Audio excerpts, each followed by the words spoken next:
What is real and what is fiction? If this question sounds obvious to you, it might be time to reconsider your answer. In today's world, technology has made it more and more difficult to separate both from each other. On the 30th October 1938, The War of the Worlds was aired live on the American radio station CBS Radio. The broadcast was an episode of the American radio drama anthology series The Mercury Theater on the Air, which was directed and narrated by Orson Welles. The episode was about a Martian invasion and was performed and broadcasted live on radio as a Halloween episode. It tricked listeners into believing that this Martian invasion was actually taking place on Earth, resulting in a widespread panic amongst its audience. This, however, was a long time ago. Ever since, technology has gotten more advanced and created many more sophisticated ways to simulate reality. Jean Baudrillard coined the concept of hyperrealism in his book Simulacra and Simulation in 1981. The idea around hyperreality is based on these concepts. Simulacra refers to the copies that depict things that either had no original or no longer have an original. Simulation is the imitation of real-world processes or systems over time, as we are seeing in this video.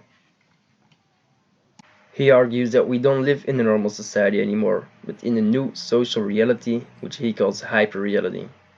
This reality is different from other realities because it refers to the disappearance of the division between reality and the imaginary world. Television, photography, mass production and advertising are the reason that we can't see the real world anymore. Now we see this new, hyper-real world as the real world.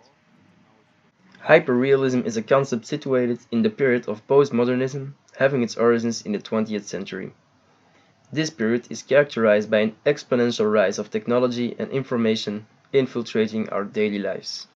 Pokémon Go is an augmented reality mobile game that took the world by storm since the summer of 2016. It uses a mobile device GPS to locate, capture, battle and train virtual creatures called Pokémon, which appear as if they are in the player's real-world location. The initial release caused stampedes in big cities like New York.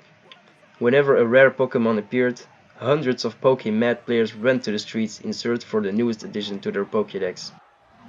The division between reality and simulation disappears due to the tangible effects the game has on the physical world.